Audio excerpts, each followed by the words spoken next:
Olá, seja bem-vindo à leitura da Bíblia 365. Vamos continuar hoje, no dia 3 de junho, em 2 Samuel, capítulo 20, versículo 14, até o capítulo 21, versículo 22. Hoje é o dia 154. Enquanto isso, Seba passou por todas as tribos de Israel e por fim chegou à cidade de Abel-Bet-Maca. Todos os membros de seu clã, os bicritas, se reuniram para lutar e os seguiram até a cidade.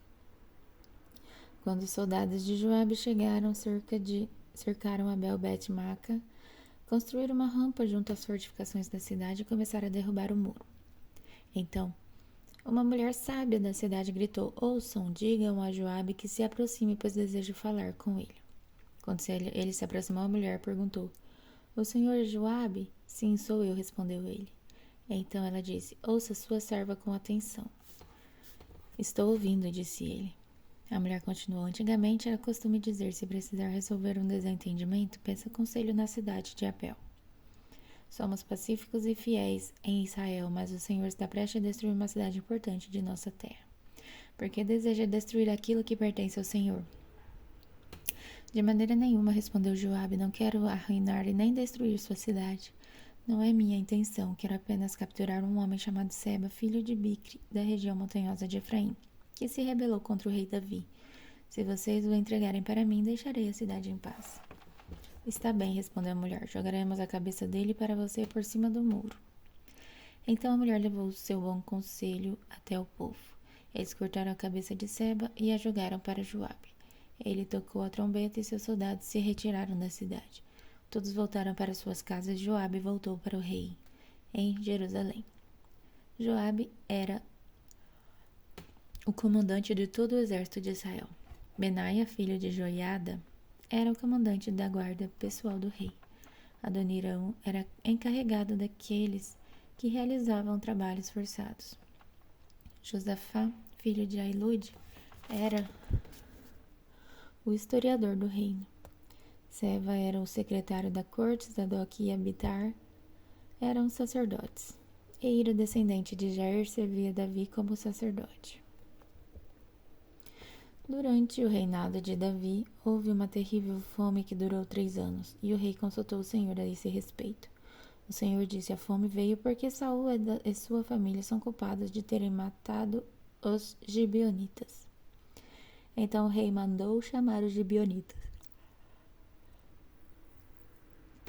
Eles não faziam parte do povo de Israel, mas eram tudo o que restava dos amorreus.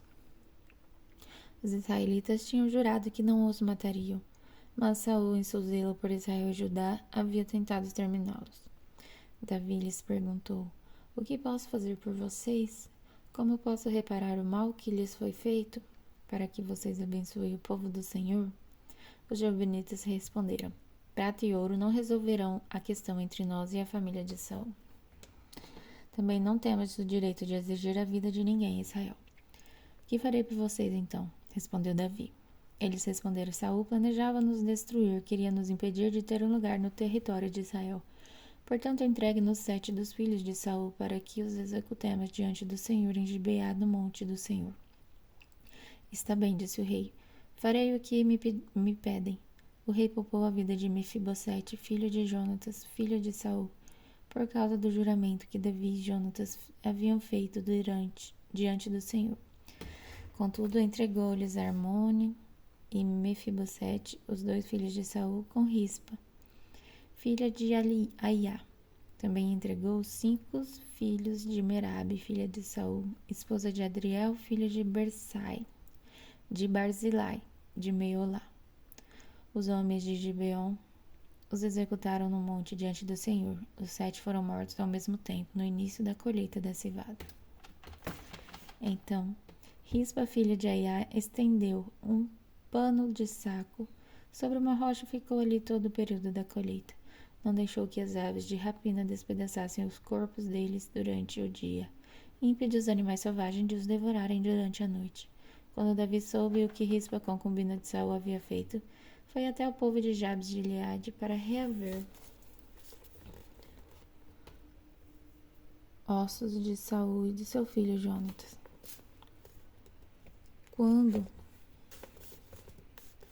os filisteus mataram Saul e Jonatas no monte de Gilboa, o povo de Jabes de Gileade tinha roubado os corpos deles na praça de Bet-san, onde os filisteus haviam pendurado. Davi trouxe os ossos de Saul e de Jonatas, e também os ossos dos homens que os gibeonitas haviam executado. O rei ordenou que os ossos de Saul e de Jonatas fossem enterrados na sepultura de Quis, pai de Saul, na cidade de Zela, na terra de Benjamim. Depois disso, Deus atendeu as orações em favor do povo. Mais uma vez, houve guerra entre os filisteus e Israel. Quando Davi e seus soldados estavam no meio de uma batalha, Davi perdeu as forças e ficou exausto. Isbi-Benob era descendente de gigantes e a ponta de sua lança de bronze pesava cerca de 3,5 quilos. Ele estava armado com uma espada nova e jurou que ia matar Davi, mas Abissai, filho de Zeruia, veio socorrer Davi e matou o filisteu. Então os homens de Davi exigiram: o Senhor não vai mais sair conosco para lutar, por que correr o risco de apagar a lâmpada de Israel? Depois disso, houve outra batalha contra os filisteus em Gobe. Enquanto lutavam, Sibecai de Hussate matou Safi, outro descendente de gigantes. Durante uma batalha em Gobe, Elanã, filho de Jair de Belém, matou o irmão de Golias, de Gate. O cabo de sua lança era da grossura de um eixo de tecelão. Em outra batalha com os filisteus em Gate, havia um homem de grande estatura, com 6 dedos em cada mão e 6 dedos em cada pé, 24 dedos ao total, que também era descendente de gigantes. Mas, quando ele desafiou os israelitas e zombou deles, foi morto por Jonatas, filho de Simeia, irmão de Davi. Esses 4 filisteus eram descendentes dos gigantes de Gade, mas Davi e seus guerreiros os mataram. Agora em Atos, capítulo 1, versículo 1 até o capítulo 26. Em meu primeiro livro, relatei a você, Teófilo, tudo o que Jesus começou a fazer e a ensinar até o dia em que foi levado para o céu. Depois de dar a seus apóstolos escolhidos mais instruções por meio do Espírito Santo, durante 40 dias após seu sofrimento e morte, Jesus apareceu aos apóstolos diversas vezes. Ele lhes apresentou muitas provas claras de que estava vivo e lhes falou do reino de Deus. Certa ocasião, enquanto comia com eles, deu-lhes a seguinte ordem: não saia de Jerusalém até o Pai enviar a promessa, conforme eles disse antes. João batizou com água, mas dentro de poucos dias vocês serão batizados com o Espírito Santo. Então os que estavam com Jesus lhe perguntaram: Senhor, será esse o momento em que restaurará o reino de Israel? Ele respondeu: o Pai já determinou o tempo e a ocasião para que isso aconteça, e não cabe a vocês saber. Vocês receberão poder quando o Espírito descer sobre vocês e serão minhas testemunhas em todas as partes, em Jerusalém, em toda a Judéia, em Samaria e nos lugares mais distantes da terra. Depois de ter dito isso, foi elevado numa nuvem, e os discípulos não conseguiram mais vê-lo. Continuaram a olhar atentamente para o céu, até que 2 homens vestidos de branco apareceram, de repente, por meio deles, e disseram: Homens da Galileia, por que estão aí parados olhando para o céu? Esse Jesus que foi elevado do meio de vocês ao céu, voltará do mesmo modo como os viram subir. Então voltaram do Monte das Oliveiras para Jerusalém, cerca de 1 quilômetro de distância. Quando chegaram, subiram à sala do andar superior da casa onde estavam os hospedados. Estavam ali Pedro, João, Tiago, André, Filipe, Tomé, Bartolomeu, Mateus, Tiago, filho de Alfeu, Simão, o Zelote e Judas, filho de Tiago. Todos eles se reuniam em oração com um só propósito, acompanhados de algumas mulheres e também de Maria, mãe de Jesus, e os irmãos dele. Por esse tempo, quando cerca de 120 discípulos estavam reunidos num só lugar, Pedro se levantou e disse: Irmãos, era necessário que se cumprissem as escrituras a respeito de Judas, que serviu de guia aos que prenderam Jesus. Esse acontecimento havia sido predito pelo Espírito Santo por meio do rei Davi. Judas era um de nós e participava do ministério conosco. Ele comprou um campo com o dinheiro que recebeu por sua perversidade. Ao cair ali de cabeça, seu corpo se partiu ao meio e seus intestinos se derramaram.